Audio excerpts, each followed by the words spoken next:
Today I want to talk about welfare programs in the Great Society, and this seems like, oh, good grief, right? We all know these are bad and they cause problems and they're expensive and they haven't worked and, so what? But I want to go beyond that level of analysis and try to explain why it is that there has been so little success in terms of reducing poverty by means of these various programs that have been instituted and enlarged since the 60s.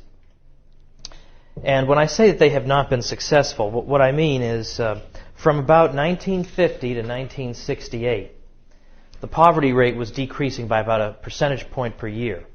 And these so-called Great Society programs of Lyndon Johnson didn't really actually start getting major funding until around the late 60s. So all this decrease in poverty is taking place basically before any of these programs either exist or were funded in any serious way. And then there's basically been stagnation and even a little retrogression over the years, in spite of literally trillions of dollars spent on these various programs.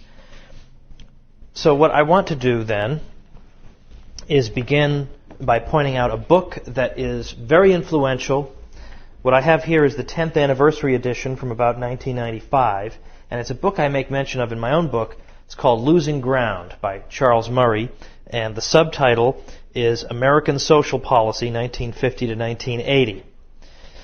Now, I am asking just out of curiosity, not to put anybody on the spot or anything like that, but I just am curious to know if there's anybody in the room who has, first of all, heard of this book. Is anybody familiar with Charles Murray's book, or at least heard of it before?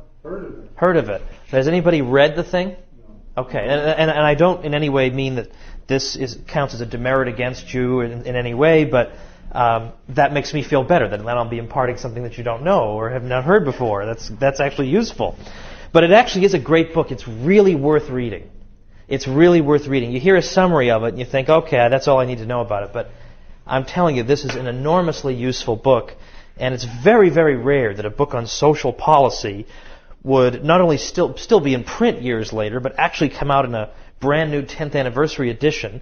It was cited all over the place in the 1990s when welfare reform was on the table. Everybody was pointing to Charles Murray and his thesis in this book as being simply obvious, but believe me, when it came out in the mid-'80s, nobody said it was obvious. Everybody said Charles Murray's a big hater, and he's evil and wicked, and he hates the poor, and the usual stuff. But then in the 90s, everybody pretended that they already knew all this, of course. So something happened. Somehow, something happened over the course of those years to confirm the Murray thesis in people's minds. So what I'd like to do is refer to this book. As I say, it's enormously influential. I mean, Reagan read it. He didn't apparently act on it, but he read it. And a lot of people, influential people, have read it. I mean, if you look at the blurbs on the back, they're all major people. So I want to talk about this book because Murray in here advances a couple of arguments that at first glance are shocking to hear. Now, they don't seem so shocking to us in 2007 because we started to hear them. They started to become mainstream. But when they came out, these arguments were certainly shocking. And the first of them is his argument that the stagnation that has become evident in the poverty level, or even the deterioration of the poverty level, so that it's gotten even worse, has taken place in large part because of some of the welfare programs that have been instituted and not in spite of those programs. Now that is a stunning claim. And Murray is going to assemble an enormous amount of empirical evidence to try to support this conclusion. Now, as I say, this became the conventional wisdom by the 1990s. People were saying that the programs are in some way themselves the problem. So that even Bill Clinton could say that these programs are themselves the problem. Now, it should be noted that when Bill Clinton ended welfare as we know it, which is how he touted this, he didn't include the 99 other programs that are included in welfare. He just got rid of aid to families with dependent children, and he replaced that with a program that would be administered more on the state level on a temporary 5-year basis. But the safety net in terms of food stamps and unemployment insurance and medical care and all this, all that was still in place, so it wasn't a complete abolition of welfare by any means. But the second claim that Murray makes is even more shocking. Murray argues that it is, in effect, impossible to design a wealth transfer program, that is, a government program by which some people are taxed and their money goes to other people. It's impossible to devise a program like that will not produce net harm. Now that was particularly shocking because social policy makers, of course, this is exactly what they want to do. They want to design programs like this that take from some people, give to others, and solve social problems that way. Murray is saying it is impossible to do that. Well, again, a very stunning claim, and he's going to have some serious analysis to justify it. Well, his analysis begins with a thought experiment that I find very useful. He says, let us suppose that we identify some social problem. He said, let's take smoking.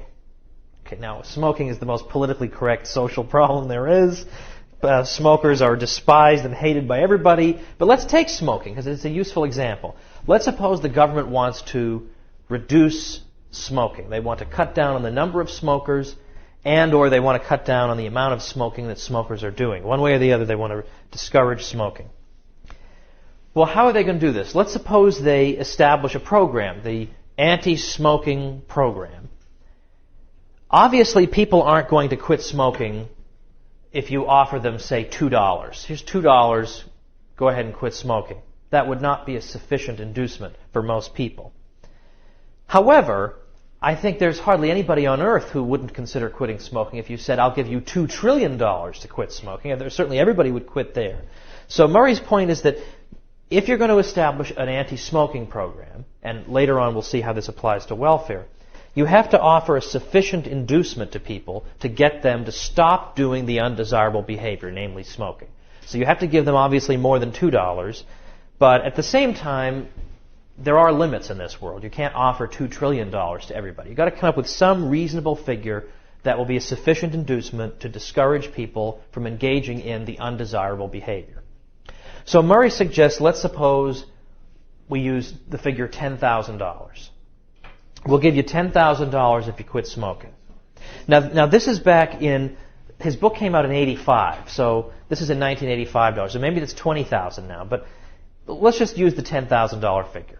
So we'll pay you $10,000 for quitting, but you have to stick with it for a year. You can't quit for an hour, get the $10,000, and then go back. You have to quit for a full year, and then you get the $10,000. Now, he wants to leave aside, just for the sake of simplicity, the possibility that people will quit for the year and then have relapses and maybe even go back to smoking. He says, for the sake of argument, let's just eliminate that possibility. Now, when we are designing our program, once we pinpoint the dollar figure that we're willing to reward people with for ceasing the undesirable behavior, we then have to consider the class of people to which this reward will apply. For instance, we can't give $10,000 to somebody who started smoking yesterday and then quit for a year so he could get the $10,000. I mean, this is obviously that would not be useful. So we can't apply it if you just started yesterday. So let's say we just arbitrarily say, if you've been smoking for 5 years, and if you've been smoking not just once a week for 5 years, but let's say you've been smoking a pack a day for 5 years, then you're part of a core of smokers that we really want to gear this to. So if you've been smoking at least a pack a day for at least 5 years, and you quit for a full year, we'll give you $10,000. Well, Murray then proceeds to lay out for us several, I think, plausible scenarios regarding what is likely to happen. And all of these scenarios would be occurring simultaneously. He says, let's consider people who are in their 4th year and 11th month of smoking when this program is instituted. Well, what incentive do they have to not just continue for another month? Obviously they would. Just smoke for one more month, quit for a year, you get $10,000. Who wouldn't do that? So anybody who's already been smoking 4 years and 11 months is just going to carry on doing it for another month. Or let's imagine somebody who has been smoking for 4 years and 10 months. For just 2 more months you smoke, you can get $10,000. Or imagine somebody who's been smoking just 4 years. So the 4-year, 11-month people, 4-year, 11-month, and 29-day people, they're likely to just carry on just for the sole purpose of getting the reward.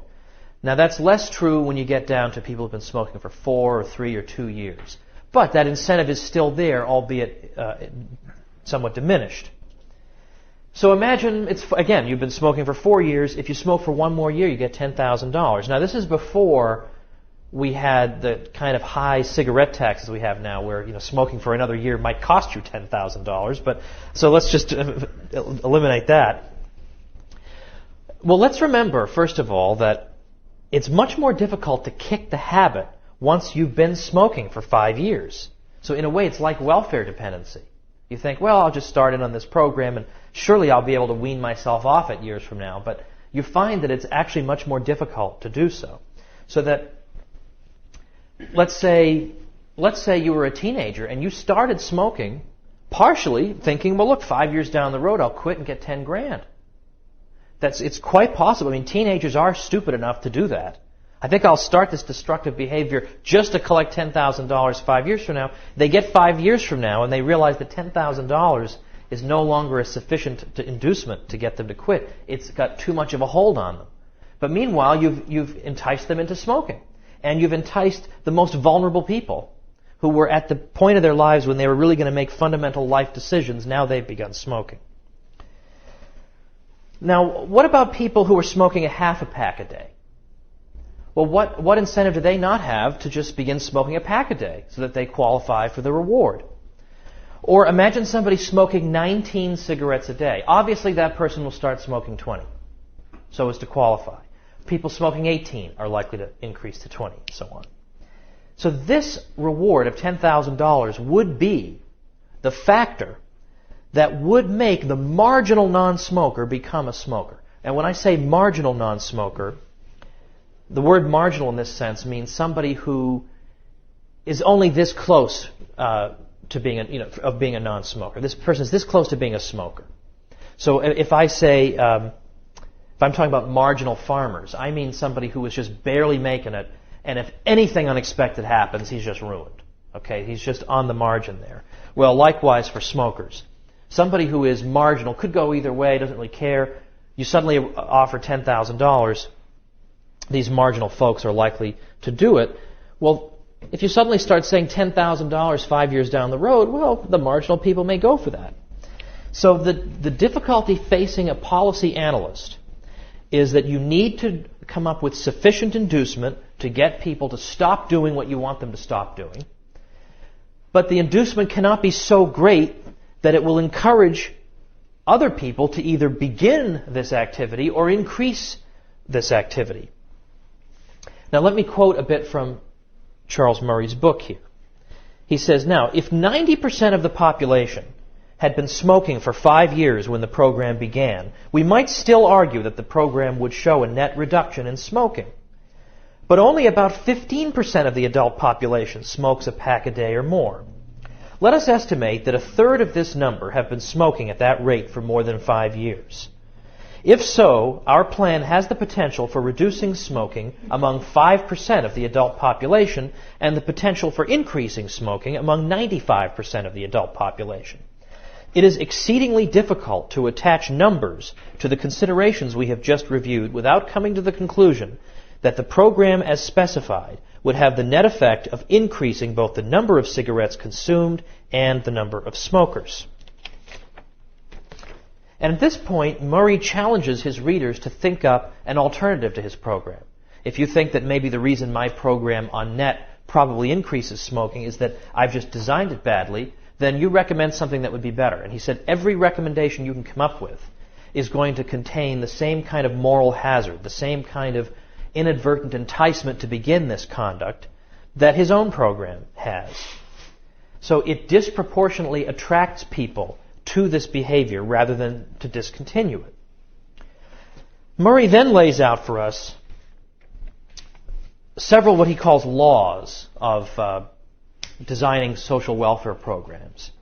And these are laws that are based not on, they're not laws like axioms in geometry that simply recommend themselves on the basis of their clear and obvious nature, but these are laws I think that are based on empirical generalization over time.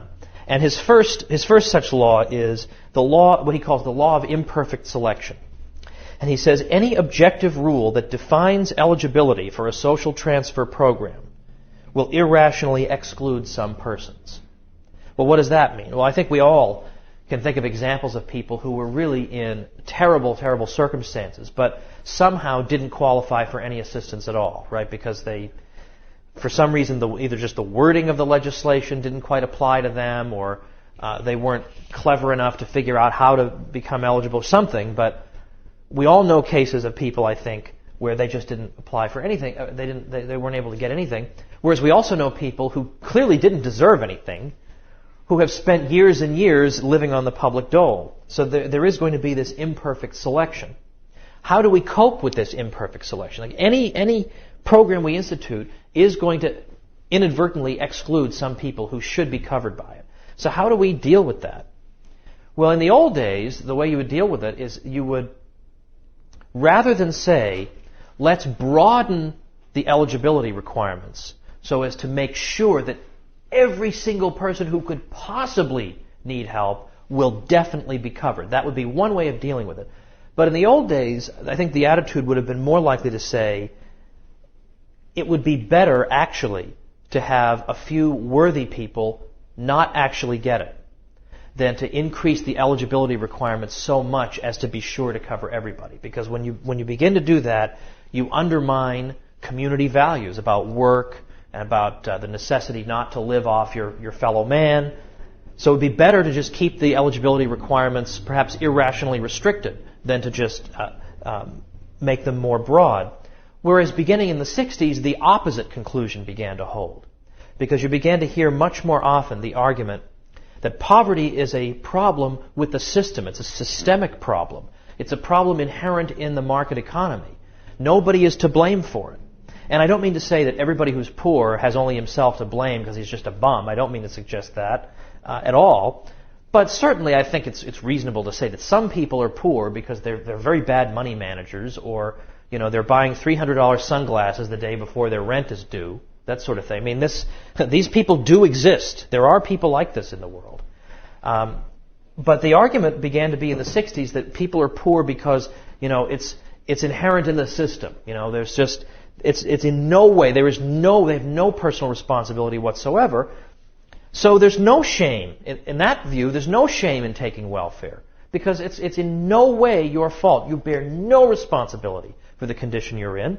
So if that's your working assumption, then you're going to be more likely to deal with this problem by saying, well, let's make the eligibility requirements even broader. The second law that Murray identifies for us, he calls the law of unintended rewards. I think this is the key.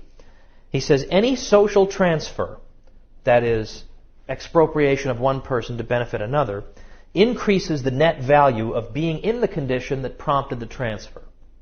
So that is to say, if there's going to be a transfer to me of $10,000 for quitting smoking, this increases the net value for me of becoming a smoker, of being in the condition that prompts the transfer. Secondly, in this law of unintended rewards, the program that seeks to change behavior must offer an inducement that unavoidably either adds to the attraction of or reduces the penalties of engaging in the behavior in question. And then finally, number 3, the law of net harm. Now this one is not immediately obvious. I'm actually going to read a brief paragraph of Murray's book to you on this. But he says, the less likely it is that the unwanted behavior will change voluntarily, the more likely it is that a program to induce change will cause net harm. Now let me refer to Murray himself here. As inducements become large, as they must if the program is dealing with the most intractable problems, and here he's talking about problems that are the least likely to change voluntarily. So we're talking about when you're dealing with the most intractable problems, as inducements to overcome these problems become larger and larger, the more attractive they become to people who were not in need of help in the first place. We do not yet know how large they must finally become. We do know from experience, however, that quite generous experimental programs have provided extensive counseling, training, guaranteed jobs, and other supports, and failed. We can only guess at what would be enough, perhaps a matter of years of full-time residential training, followed by guaranteed jobs at double or triple the minimum wage. We do not know. Whatever they are, however, consider their effects on the people not in the program. At this point, it appears that any program that would succeed in helping large numbers of the hardcore unemployed will make hardcore unemployment a highly desirable state to be in. That's what he means by that. Now, again, these are not the sorts of things you read in the New York Times, but nevertheless, they're interesting points, and there is, in fact, a substantial body of empirical data that I think makes them all the more plausible. Let's suggest this one criterion, for example. We'll now go from smoking to welfare programs. We know that in the 1960s, the eligibility requirements for aid to families with dependent children were loosened, and the program came to cover more and more people. When Franklin Roosevelt established the program in the 30s, he envisioned this as something to help, widows who were with 8 children. What in the world are they going to do? That was the thinking. But now it became much more broad, and in effect it became, as some people have said, it became a negative inducement to marriage, because if you had a full-time working head of household in the house, you don't get the payments anymore. So the inducement is not to marry or to stay married. Now, some people have said that's far too simplistic. Nobody makes marriage decisions on the basis of welfare policy. Well, they've actually been able to study this to the point that you can almost make an absolute statement that it is true that these programs do have that definite effect. It's not simply that they exist side by side. The program seems to have this outcome with regard to marriage.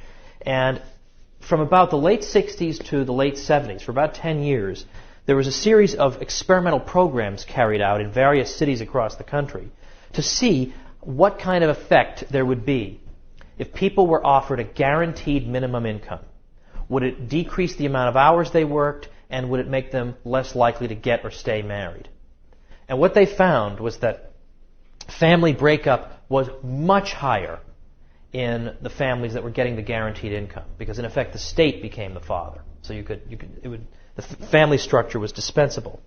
What was interesting was that in Gary, Indiana, however, there was no effect observed on marriages. So what was going on in Gary? Were they having a religious revival of some kind? Why is it that in Gary there were no observed effects? Well, it's because the people in Gary misunderstood the program. They thought that if they got divorced or something, they would lose the money. But no, you don't lose the money. It's a guaranteed income. Oh, that's the only reason that there's no effect. So they stayed married in Gary. Okay, so there it is. There's plenty of evidence of this. And there's overwhelming evidence that the number of hours worked declined. Because there are people who say, well, welfare doesn't discourage work. Well, if you're getting a guaranteed minimum income, which is what this program was all about, it seems like you could at least get by. You could get by at a standard of living that's higher than 3/4 of the world. 3/4 of the world are living worse than that. So a lot of people did, but particularly young men just beginning their lives on the job market got trapped in this and worked the least of anybody. So now people who should be learning work ethic and all this are diverted into socially destructive behavior, because they realize, well, if, I get rewarded for not doing anything, so it's more desirable to be in this situation. So they actually have been able to do studies that they've had a control group that's not getting this guaranteed income and a group that is, and there's just no comparison in terms of family breakdown and disincentive to work and so on. It's quite widespread. Okay, well, this is obviously the analysis that we started here in the 1990s about aid to families with dependent children, that it was discouraging family life, and obviously family life with a mother and father present is a good, the reason that we want this is that it's a good, stable environment for children. You find that without that father figure, the children have a lot more difficulty, and in particular, they wind up joining gangs half the time because they're craving this kind of male authority. I remember poor Dan Quayle, who was not exactly one of my favorite people in the world. But remember that trouble he got into in was it the late '80s when he made some comment about Murphy Brown, or was it early '90s? Because Candice Bergen's character on television was having a child out of wedlock, and they were treating this just a wonderful thing to do. And Dan Quayle said, you're very much papering over, all the difficulties that people who are in that situation have. You're making it seem like, oh, this is just a breeze. Everybody should just do this. That's hard work. It's very difficult to do, and it's very hard on the kids half the time, particularly when it's a mother, because it's very hard for her oftentimes to find work, and you've got to get childcare. It's very, very hard. And everybody, of course, ridiculed stupid Dan Quayle because he can't spell potato. So we don't care what he has to say about anything. And as typical in these situations, Quayle totally backed down and sent a stuffed animal to Candice Bergen as to her symbolic child in the show. And I mean, he was 100% right, obviously, about all these things. Well, as I say, that became the conventional wisdom by the mid-'90s. When Bill Clinton is saying these things, I think, everybody's saying them. Now, the Great Society programs, though, of the 60s it was not just confined to making AFDC payments more easily available to people. It was also additional funding to education for people coming from the least advantaged households. It was massive programs for job training. For example, the Job Corps that I mentioned in the book. Medical care, for example, was established, like the Medicaid and Medicare programs. All these things are also part of the Great Society. But as I'm suggesting in the book, they have not had the outcomes that people might hope, that money is not necessarily the reason that, for example, some schools are not doing well. If you were to walk into some of the schools in New York City, some of the high schools in New York City, I guarantee you would not walk, just walk through the hall. Don't even go in the classroom and see what's going on. Just walk down the hall and observe the behavior. And then say to yourself, is the thing holding this school back the fact that we don't have 1.7 computers per student? Is that really the problem here? It seems to me that with chalk and a chalkboard, you could really accomplish a lot in some of these places. It's not that, well, my goodness, we need to be spending $25,000 per student. We've had a dramatic increase in per pupil expenditure, and we still have all this dysfunction. And half of it has to do with the family background of the students who are coming there.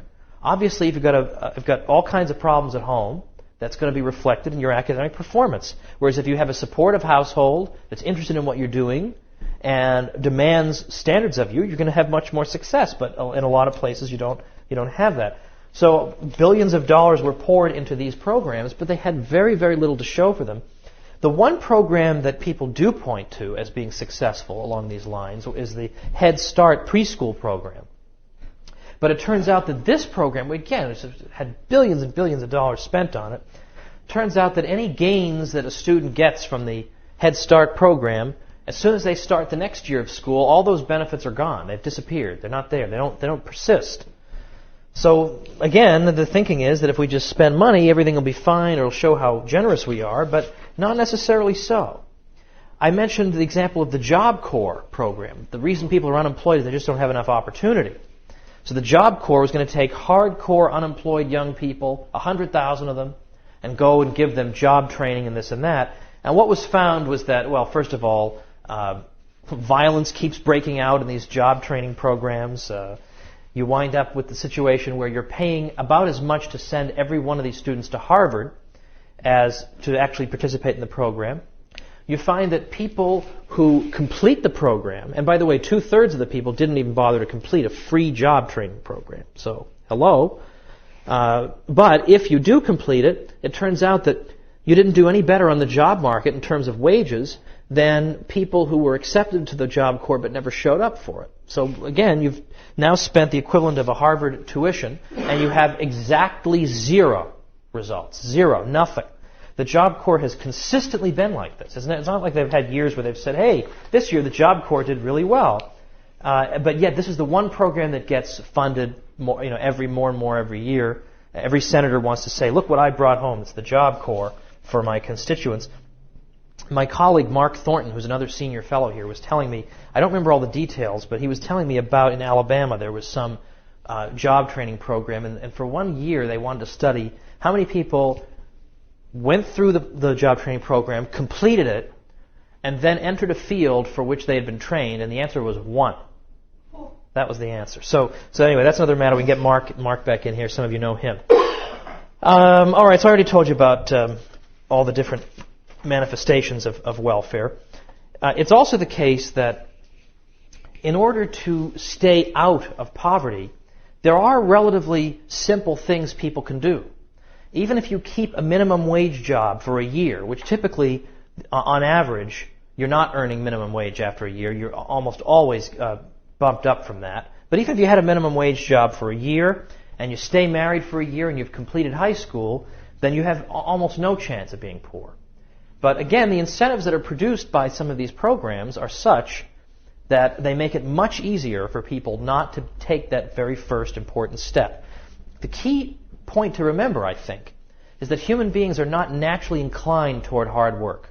They have a disinclination to do hard work. Economists speak of the disutility of labor.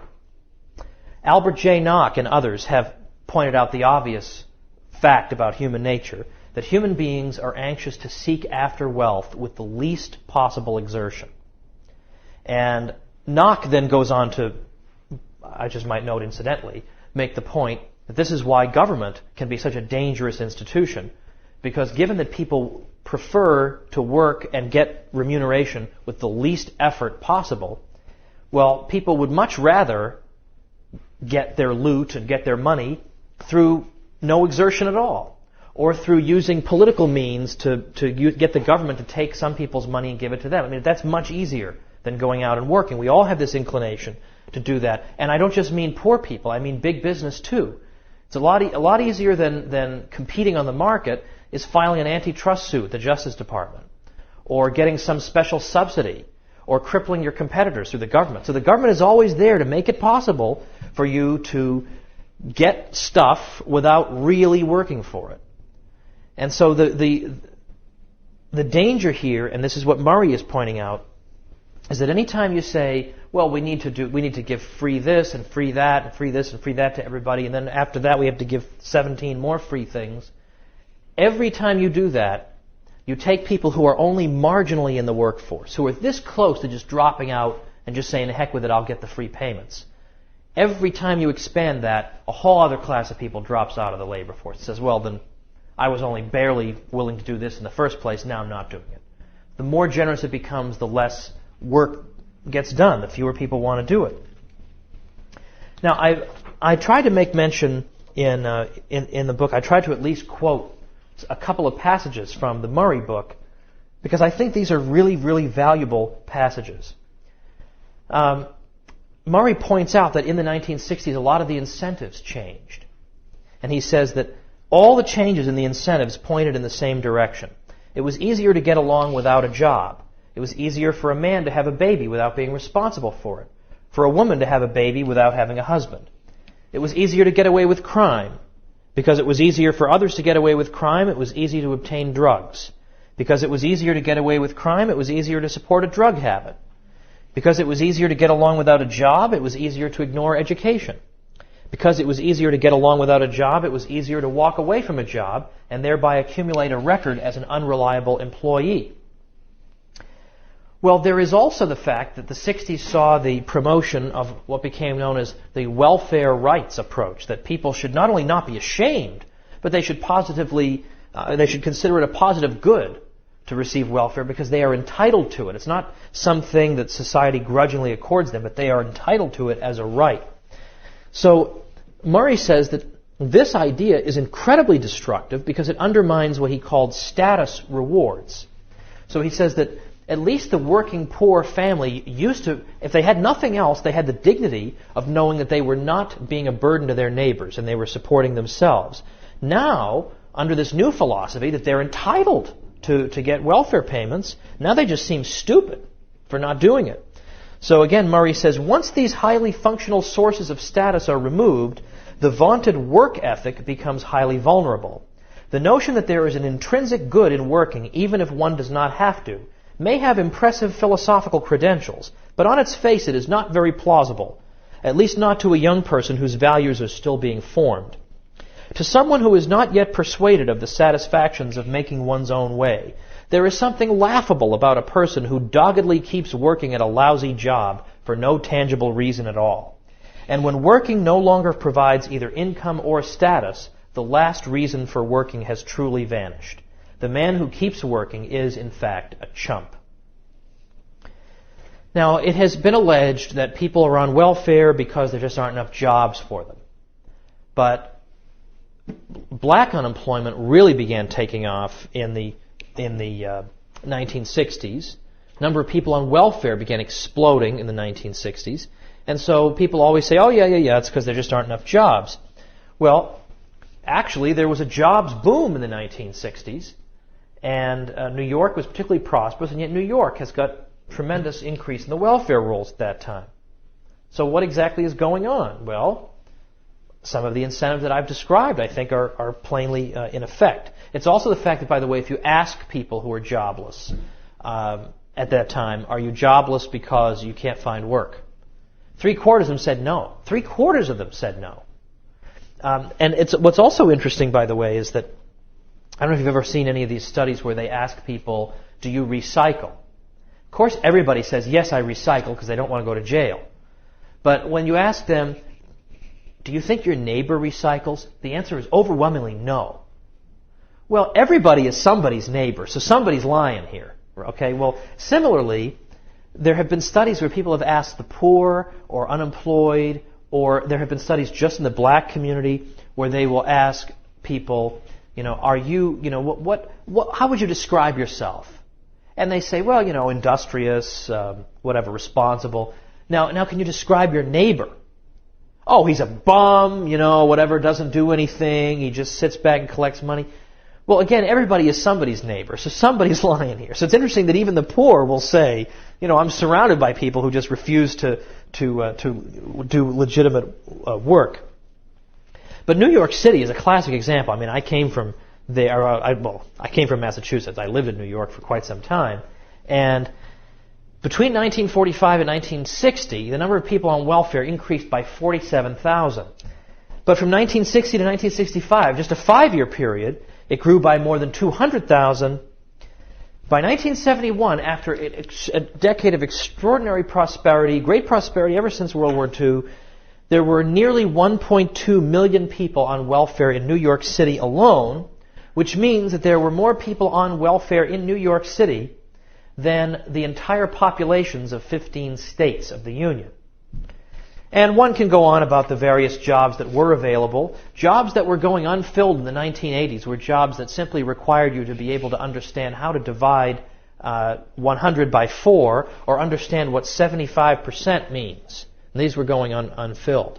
So why not, right? I mean, what could possibly be the reason that a self-respecting human being couldn't take these jobs, or if you didn't know those things, why couldn't you teach yourself simple things like that? Well, I'll just finally end up with just to elaborate a bit on something else in the Great Society, Lyndon Johnson and Kennedy chapter, is that there was in fact in the 60s founded an organization called the National Welfare Rights Organization. And they actually ended up getting some federal money to promote their ideas. And one of the things they did was that if people were turned down for various welfare programs, they would just counsel them on how to break the bureaucracy down until they finally are just so tired of you that they cave in and give it to you. And so they would stage sit-ins and whatever and just overload the bureaucracy with more paperwork than they could possibly deal with, and so they just finally broke down and gave in. Well, I'm just going to conclude with the ideas that Murray gives us. He says that people are not naturally hardworking and moral, and that only a nexus of economic incentives, moral exhortation, and social stigma encourages responsible, upright behavior. When those things are undermined, it is only natural to expect that people's natural inclinations to choose leisure over work and immediate gratification over responsibility and good sense come to the surface, and it is much easier to lure people into this kind of behavior, since our natural inclination is to want to exert the least possible effort, than it is to teach them responsibility and self-sufficiency once they have become acclimated to the values and lifestyle that the welfare system encourages.